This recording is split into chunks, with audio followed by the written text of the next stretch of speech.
going to talk about the value of integrated systems, just not in Kentucky, just everywhere. Let's see, we'll go to the first slide. It has been defined as, and the reason I say that is because I defined it as this, as an aggregation of multiple system data to deliver functionality that you wouldn't be able to get in a standalone environment. You know, it really kind of sets the limits of what your software can do by being able to get all useful data from all across the different softwares around your state, or anywhere you can get it. The things that it enables you to do is it reduces cost and resource consumption. So it keeps you from doing the same thing in maybe 2 different locations. So you don't have to have multiple servers, multiple people to watch them, to basically collect the same type of information in 2 different locations. The communication and response time, that's, you know, a lot of these things you can get real-time data, you know, as far as like our payroll stuff, for instance, the work order funding we send over to them. We complete a work order, and within 20 minutes, they're able to enter that work order number into payroll and get all the funding, the costs, and everything just auto-populate for them. There's a lot of examples of the response time that you can increase by having multiple softwares. Data collection and decision making. This is important to us with a lot of our pavement we do. We're out in the field and collecting data, and you know, we may be out for a week collecting it, and we are able to upload that information nightly or on the fly whenever, and people back in the office can look and see how those pavements were rated, performed, and can increase the response time. And it promotes transparency. For me, it's kind of almost the more interactions that you have with different softwares, the more people know about your software, and we want, and everything that we have is, you know, is open to the public. We don't want to try to hide anything. It's all there for everyone. I thought this slide was just kind of interesting. It's our initial maintenance contract there. We signed our contract in 2000. And we went live in 2002, and we started with the old Power Builder application, which literally meant we went from computer to computer to computer and loaded it on every one of them. So when a new user came along, it may take a week or so to get that guy set up and running, whereas now in the web, you know, we can do it in minutes. The developers who did a lot of the heavy lifting were Lynn Moser and Tanya Schneinberg. Yeah, and I don't know if any of you all have ever met them or dealt with them. I haven't seen Tanya in a while, but Lynn, I don't know, he's smart and doesn't come to these. I don't think, it's not really his thing. But the first time we ever met them, John Wilcoxon and I had come in, and for some reason we had to go over to the old office up on Bee Cave Hill or wherever that was, and we went in, and it kind of reminded me of my grandma's house or so. It was just, none of the rooms seemed to be where you would think they would be.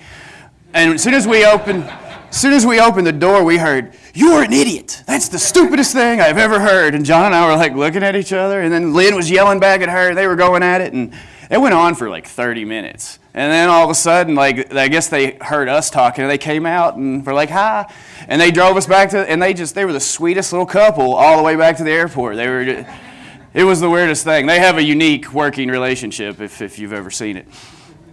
And our interface designs. Lynn and Tanya worked on these as well. I don't know if they helped them with the table names or what it was, but we had a company named AMS who actually did our interface design. So they came on site, set all that up for us. But they know Lynn and Tanya know exactly how they work, and you could ask them today, Lynn, I know, about some minute detail in one of our interfaces, and he knows exactly how he did it. This was our initial contract over here. We paid $900,000 for our maintenance management system. We paid $500,000. Now this was 2002. We paid $500,000 for our equipment, $200,000 for pavement, $200,000 for bridge, at $1.8 million. So our, you know, we've used all of it. We use the maintenance equipment and pavement still today. The bridge was never touched. I don't know why. They never used it. They went about 10 years until finally it hit the fan and somebody realized that they haven't been doing their inspections. We have an insane amount of bridges that are unsafe. And so now they've come on board. I think they went with Pontus, and since then I think they've ditched it and gone to another one. But anyway, they're a unique bunch. And down here, this is kind of interesting. The costs for the engineers and stuff, they've all gone up $60 unless you're a clerical support person, and they don't seem to chase inflation like everyone else. So here's all of our original interfaces. We had 16.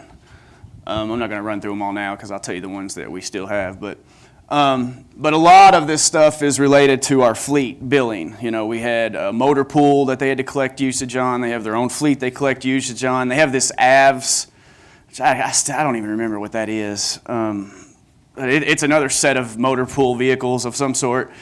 And then around 2012, 2013, the fleet division, they had always been housed inside our software, and they were sort of bullies. They got all of the enhancements over equipment, because our equipment branch never really said anything, and our fleet branch was really outspoken. They went as far as changing the module name from equipment to fleet, just because fleet was that insistent on it. But luckily, they went away, and they went up under the finance cabinet now, so they're not in transportation anymore. And when they left, these are all the interfaces that went with them. So the only ones knocked us down to 7. So they took 9 of our 16 were basically built to handle fleet usages, which really simplifies what I need to keep track of. So I was happy to see them go, honestly.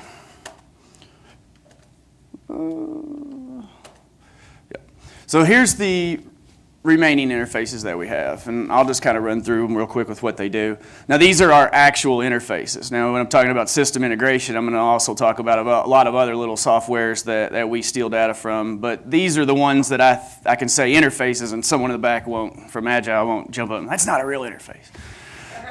So you got our material usage. So all the materials we put on work orders, you complete the work order, gets picked up, and it keeps track of all the billing. The way it's set up in Kentucky is there's funding set up on the buyer side, which is buyer and seller side is what they call it. And the seller is basically the person, wherever you log in. So if whatever crew you log into, the funding's been set up as the seller side of the funding.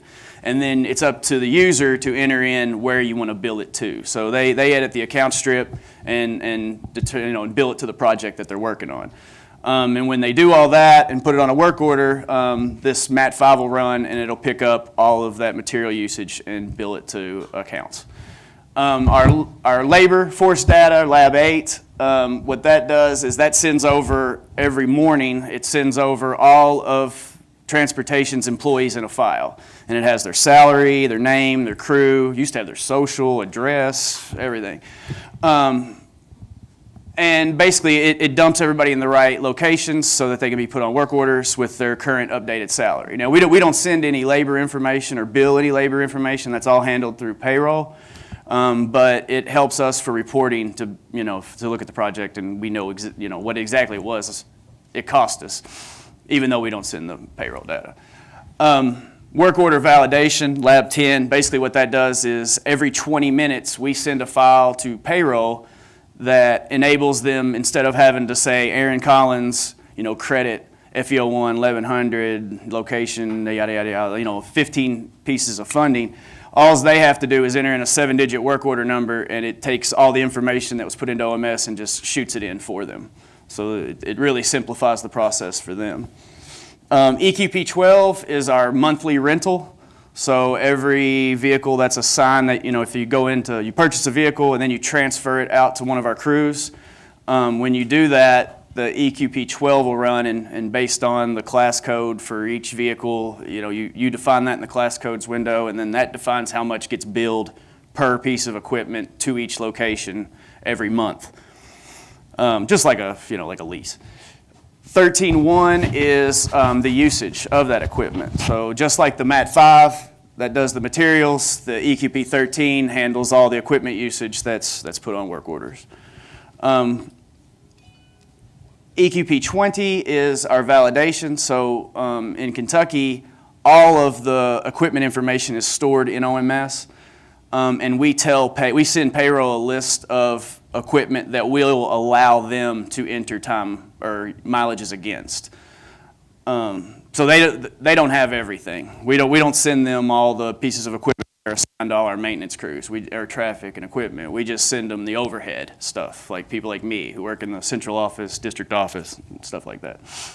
The EQP 20 is what is that what I just said? Okay, yeah, an EQP 22. That's what that is now that we've sent all the equipment over to payroll and they're entering usage against it. Well, payroll doesn't handle the billing for that. What they do is we have this EQP 22 interface. It goes and grabs all that usage, sticks it in a buffer file, and when we run our 13.1, the first thing it does is goes and picks up all the payroll usage and then lumps it all together.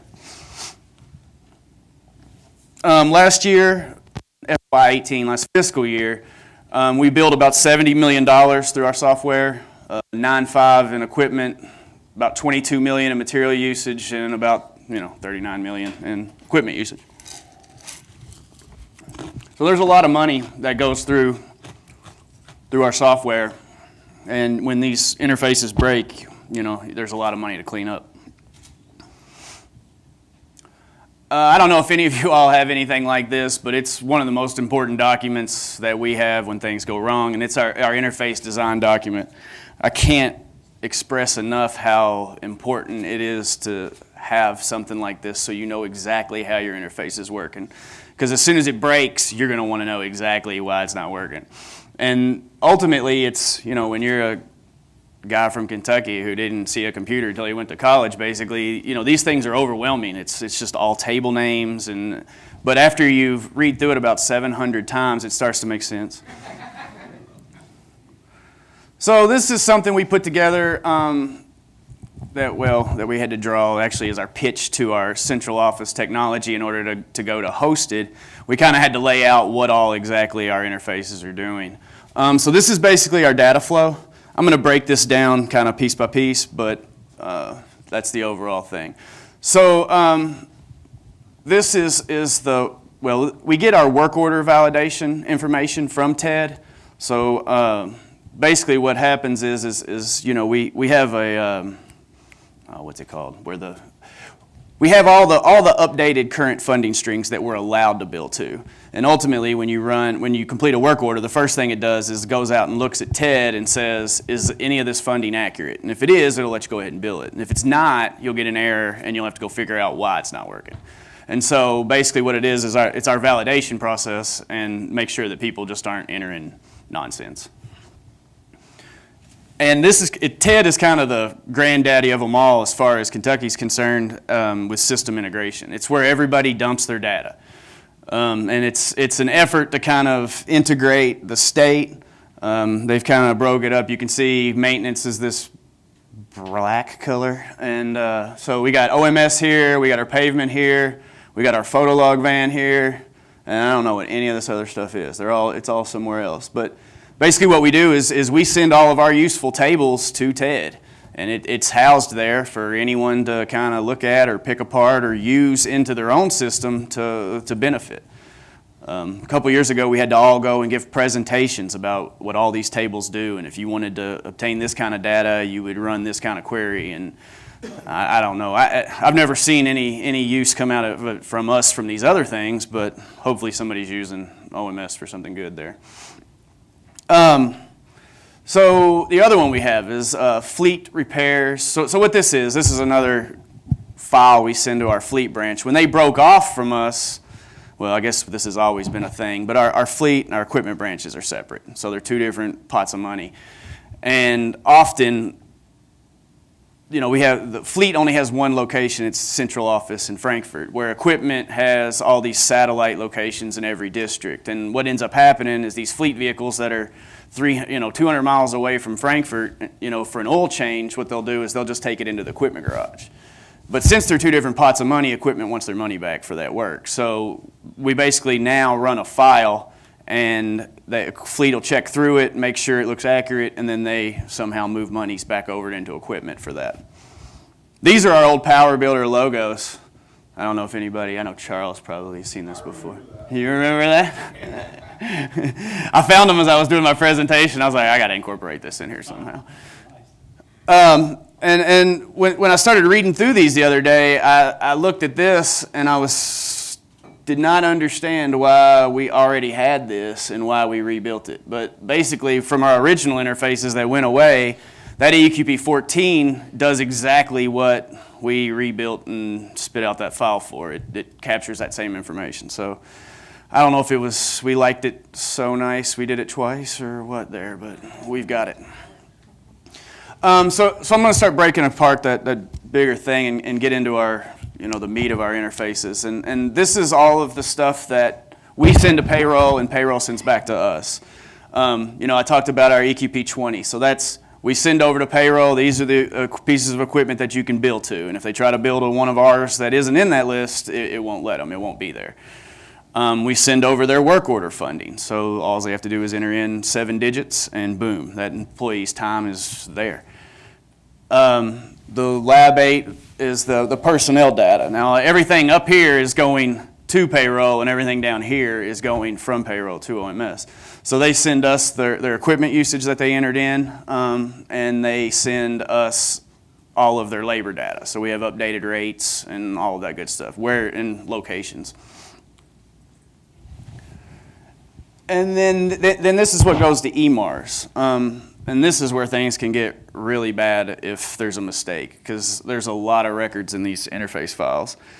And we're not allowed to directly connect to, when we had an old accounting system called MARS, and we were allowed to just run the interface and the file would be there and it would be uploaded. When they went to EMARS, they cut all that out. So now what happens is the interface runs and it goes and sits in a folder, and I need to remember to go and get it and upload it.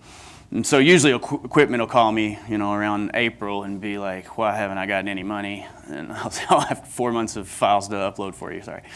So I have to stay on top of those myself, which isn't great, but we send over all of the material usage, equipment usage, and equipment rentals. And the cool thing about this interface is while there may be 1,000, work orders that build the same funding and credited the same funding, this interface, what it'll do is it'll roll all of those up into one record. So that's good and bad. It's really good for the size of the file and the amount of stuff you have to dig through. It's kind of bad when a few of the work orders in that value are bad and you need to clean it up and then you don't know, it's a mess. But it really does simplify the amount of records that you have that you send into payroll. A new interface, I don't know if it's actually an interface, but it will be, yeah, it's an interface, I guess. Our XOR Bentley. I don't know how many of you all have thought about doing any of this, but basically what you're looking at here is what we call our official orders. And what it is it's a route change. Something is changed on the route.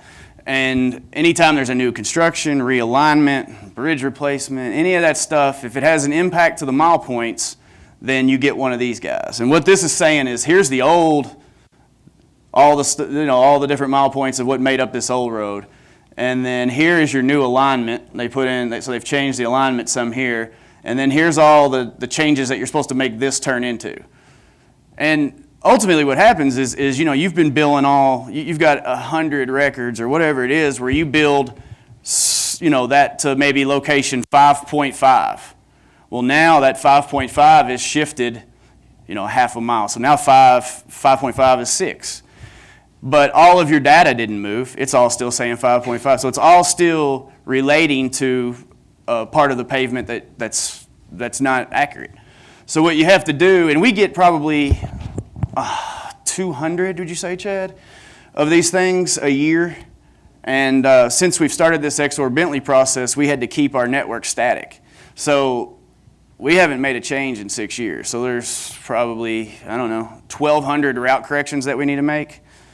And that's just going to be a beast to do, because it's, you go in, you change the mile points, but then you also got to move all the data, every work order. And so what XOR Bentley is going to do is it's going to handle that process for us. It's essentially when we turn it on, it's supposed to, go through the proper order and run all those official orders and move all our data to the right locations. Because right now our data is it's probably horrible. If And so I think it impacts our pavement as well. So all of it just causes a lot of problems. It's going to be really nice when all of a sudden, a route change comes along and all your data moves with it. Because if you have to do it manually, you have to go into this transactions window and you have to figure out how to use it. And I think Charles has tried to teach us about 4 times. And every time he teaches us, we just get scared and want to buy the exorbitantly interface bigger and bigger. But yeah, I mean, add a second route to the start of the route, new asphalt at the beginning of the route, realigned in with the turn. I mean, I didn't know. It's hard to know which, look at that official order, which one of these options do I want to do? It would take a lot of practice, I think.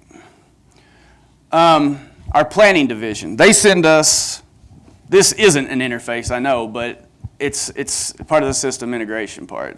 We get a ton of our pavement-related data from them. So on our forms, it's how we kind of populate all the header infos for our evaluations when we go out in the field. We'll know the number of lanes there are. We'll know the name of the route, the termini descriptions, which are kind of helpful because the descriptions will say, up to Red Branch Road, and when you're out in the field and you don't have mile points that go to 5.2, it's good to see Red Branch Road. No, that was the end of your section. You don't test anymore. HPMS evaluation sections. I don't know if any of y'all have to deal with HPMS evaluations and turn them in if you're on the pavement side. But essentially, our planning division creates a random sample for us. Chad says sometimes. I don't know what the sometimes means, but essentially, I think we get all of our HPMS sections randomly from our planning branch.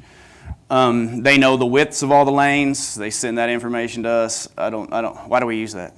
Do you know? Yeah, we don't really use it. Pavement type information, that is important. It's good to know when you get out there or when you're not out there, is that an AC pavement? Is that a PCC pavement? Is it an AC over PCC pavement? And they keep track of all of that. And, we get out there and it's wrong, we'll update it. But it's nice to know ahead of time what you're looking for.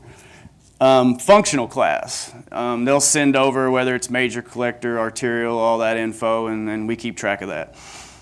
State system, MPRS, when we go do our evaluations, we don't evaluate RS pavements. They're our rural secondary, so it's good for us to know what those are so we don't waste our time testing them because the money that we have isn't dedicated to go to those types of routes. Traffic info, ADT, that's important to our evaluations because we use ADT as how we calculate points against the section. So the higher the ADT it is, the more credit it gets. Lower ADT routes kind of lose priority. And then lane directions, whether it's divided, non-divided, all that detail. So planning has a ton of good info, especially related to our pavement evaluations. We've had a lot of success using the collector app. I don't know if any of you guys have used it. But we started it with our maintenance rating program. If you guys have that, it's where we pick 10th mile sections and go out and look at them and grade them on a list of like 20 things. And we started using the collector app on it, and it really made it a lot simpler to not have to do it on paper, come back, retype it all in, and you'd have errors retyping it. You'd make almost as much mistakes as you would retyping it that you would in the field. We started using it for our pavement evaluations. I don't know why I put FDO5. Okay, well, FDO5 and Interstate and Parkway, it's pretty close to the exact same forms. They are different, but we use it to do both. In Kentucky, all of our non-interstate and parkway routes, we test a third of those every year, and then we test all of our interstate and parkways every year. So we've moved to, instead of having to do it on paper, instead of holding a map in the car, it's all on there for us. We know when we're in our section. We don't have to get out our phones and find out where we are. Is this really even the section? So it's been a huge advantage to not have to get away from paper to do our pavement evaluations. And then sign management. We moved. We had our in-house GIS team build us a sign management software. This all spawned from FHWA. Retroreflectivity requirements that they put in place. They told us that we had to have this, but I don't know if anybody else is really doing it. But we did it. We went ahead and did it. And so we're keeping track of where all of our signs are, and so all the guys that do the new installs are literally scanning barcoded signs and sticking them and capturing the location and all that good stuff. What they took down, what they put up. Here's what the collector app looks like when you go in it. Looks like I need to update my... When you have sections you've tested and not uploaded, you get that little red bubble there. So it looks like I probably need to go update my IMPK section. But yeah, this is our interstate and parkway forms. I don't know what that is. We don't use that, right, Jay? It's last year's. Here's our FD05, our MRP. Oh no, here's our FD05, our MRP, and then sign, installation, and manufacture. So I said just sign inventory, but really what happens is they've created another sign manufacture app, and it's not, they don't actually manufacture anything. What they do is the manufacture part happens in the office. But when you get out in the field and you're holding a stop sign and you scan it and it says a yield, well, in the past they had no other option just to stick it up and call it a yield. Well, the sign manufacturer app, part of the app allows them to make that correction. And so what they'll do is, well, here's our map. So this is what our MRP looks like. I guess this is just probably District 5, it looks like for us.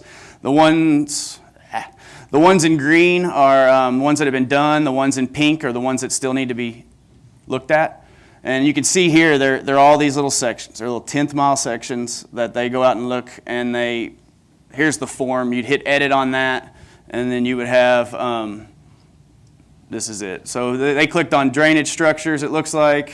I don't see it on there. But one of these options will be drainage structures. You click on it, and then it's a 1 to at least 10 scale, and you pick whatever the score you gave it was, and same thing for every column all the way down until you've completed the form for that section. Then you move on to the next pink dot and do the same thing all over again. And as you enter in all this information and hit save, the pink dots turn green, so you know you're done. It keeps track of it for you. Here's our pavement evaluations. This is what I just went and tested. This is I-75 and one of our parkways there. It looks the same thing basically. It's, they start out pink, you evaluate them, they turn green. Here's the forms. There's some restrictions to the collector app. It's not as pretty as maybe something that Agile would build, but it works well. I mean, it keeps track of the data you enter in, and you don't have any problems uploading and things like that. We've found it to be very successful for us. Even though you can't make it pretty, you can't make a lot of fields required, you can't put in default values for some things. It's kind of a hassle there, but all in all, it's better. Here's the sign manufacturer. So yeah, like I was saying, if you're holding a yield sign and you scan the barcode on it and it says stop, well, you can go into the sign manufacturer and you scan the sign, and then this will come up, and then you just scroll down and pick what it really is and hit save. And then when you upload, it'll go through and correct the sign manufacturer table with the appropriate MUTCD code and sign face. Here's what our sign inventory app looks like when you're on it. You can see, you go in, and instead of lines like our sections, you just have dot locations for the location of the assembly. Same thing, you tap on it, bring it up, and you can change. Basically, you'll capture your location, you'll enter in all your sign face information, date installed, all that type of stuff, and then you're done. That'll be your record.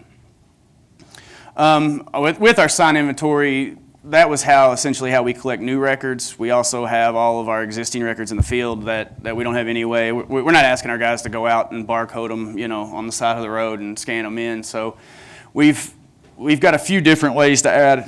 The mobile application we still use for new installs, but we had our area development districts go out, and they would literally just ride the roads with a GPS and write down every location and what type of sign it was. We have our Mandalay profiling vans that has the frontward photolog imaging. We have our guys in our office that'll literally just ride down roads and find the GPS location of each of the routes, type in what the sign faces are. That's what they do with their downtime.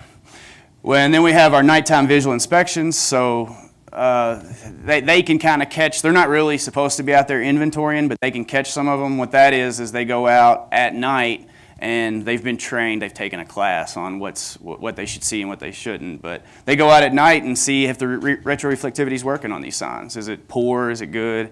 If it's poor, they replace it. But they also have the ability to add to our database as they find things. And the new construction, when these contractors go out and finish the job, last thing they do is put up signs. We've asked that they send us a spreadsheet with all the locations, the types of signs that they put up and all that. So they send us a spreadsheet, and Chad will upload it, and all of a sudden all those dots pop up on our map too. Speaking to our Mandalay database, or Mandalay contract, I guess, we get a lot of pavement-related information from them. That's how we collect our ride now. And we've been through it. We've had the KJ Law vans. We've had, who was our last one? It wasn't Mandalay. ICC was the ones that did our Tahoes, and now we've got the big everything vans, and Mandalay handles that. And this is all the information basically we get. Our guys go out, our techs, they go out and they drive every mile. So while the engineers maybe only test a third of the system, our techs go and drive them all. And they capture all of this information from driving those vans. They, the GPS, geometry, rutting, cracking, macro texture, faulting, IRI, all of that comes from our Mandalay vans. And then the route correction fixes. I guess our LCMS, I don't know how, what do you mean it corrects it? Well, anyway, I guess ultimately what it is our LCMS data, the Mandalay can go in and fine-tune that and make the locations of that more accurate. And here's a picture of our vans. They've got a little bit of everything on them. They've got that's our faulting and roughness. This little guy here does that. This is our downward imaging, right? Yeah. And then we have our rut. I don't see them. They're in that. So yeah, so this up here handles our laser crack measurement and our rutting, while this handles our IRI. And then inside that van, there's cameras facing forward as well. I think I have a picture of them here. Yeah. So there's our cameras inside the vans that supply our photo log. This is the downward imaging, the LCMS, and then this guy right here handles our roughness. Uh-oh. And this is what you'll see when you pull all the data out of the vans. You can dump it into this software, and it literally measures our cracks. You get the images of where you're at, and basically those are the cracks that are right underneath you at this location. And then it's another image, the same thing. But it's we're currently trying to figure out how to move from our old, because everything was on a number scale before. So our cracking, our wheel path cracking was out of 9.9, our other cracking's a 5.5, and so how do you turn all those numbers into these links and widths and measurements? And so we're trying to figure out how to convert that as we speak. We've hired some people from the University of Louisville, researchers, to help out, and they're smart. They're some smart people. I don't know. We can't even figure out what they're talking about most of the time. And this is our photo log. This doesn't really integrate with our system at all, other than the fact that we use it constantly.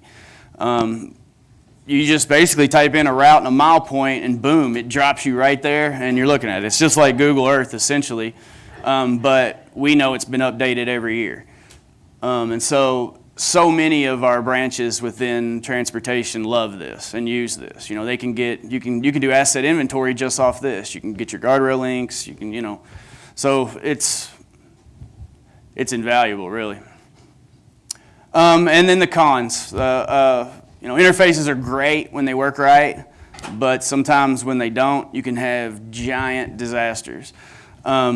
We had one where, just this last year, dealing with our EQP 13, our accounts asked us to make a special run for them at the end of the year. And this is our first, we'd just gone to hosted. Well, in the past, after the EQP22 file ran and 13 picked it up, it would make sure it never got ran again. Well, when we did this special run, it was still sitting out there. So we ran our 13 to pick up 4 days of usage. Well, it also picked up that payroll equipment usage again, and so we double billed it.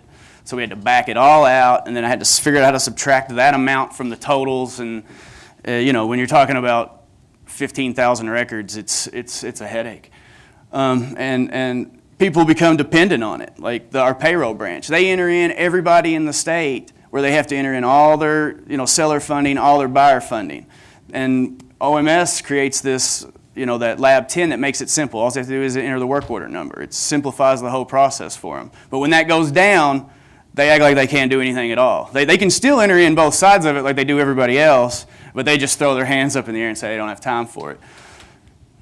And this is my last slide, I believe, but that's what you get into. This guy here, he was with accounts, and he was so mad that no one would say it wasn't his fault that this, and it wasn't. He asked to have it double ran, and we ran it, and we got the errors. Well, he got written up. Audits grabbed a hold of him and said, because you asked for a special run, this whole thing's your fault. And he wouldn't take it. He was so upset, and so we had a meeting with him, and I told him it's my fault. But then the auditor still said, no, it's your fault, and they wrote him up. And so it's you get into that type of stuff, you end up, even though I tried to take the blame for it, I cleaned it up. He took the fall, and that's all I have. As I was digging through old photos, I found a TRDI too. Does anybody have any questions? Sweet. I have a question. Okay. Wait. We'll move to it. Just so close. So the Manly data and reviewing those things, how long have you been with Manly and have had one of those vans? Because that's awesome data coming in there. And then a follow-on question to that is, what's the overlap between what the vans collect and what you're doing with the collector app out there? And do you do some double checks to see if what the van collected is what your inspectors are seeing? Yeah, it's as far as they're completely different. What we are going and looking at is just visually ranking them. So essentially what we're trying to do is get away from what we're doing right now and just use Mandalay's van to do all the crack measurement, because we're not using the crack measurements as part of our evaluations. It doesn't go into how we rank them or anything. We're still using all the engineers as eyeballs, basically. And so we do use the IRI data from the vans, but as far as the cracking scores and raveling scores and out of section, faulting, all that's coming from us still. And You do not use it in the system? Not yet. We've said, 3 years now? So this will be our last year. But it's not. It hadn't been. So we're still trying to figure out how to make the data we're collecting the way we're collecting it now useful when we switch to this, because they're measuring lengths and widths and we're giving numbers. Is it that you're not trusting the data coming out of the van yet? No, it's we just don't want to abandon all our old data, all our to draw our deterioration curves and all of that stuff. How do we convert the way we're collecting it now to be somewhat equivalent to what we're going to be collecting in the future? All right. Yeah. And I think when did we start our contract with Mandalay? 2009. So we've got 3 vans, so those things are running all the time. 2013. And we got, So we had the Mandalay vans prior, doing the rutting and imagery and all that, but we just started doing the cracking since 2013. Any other questions?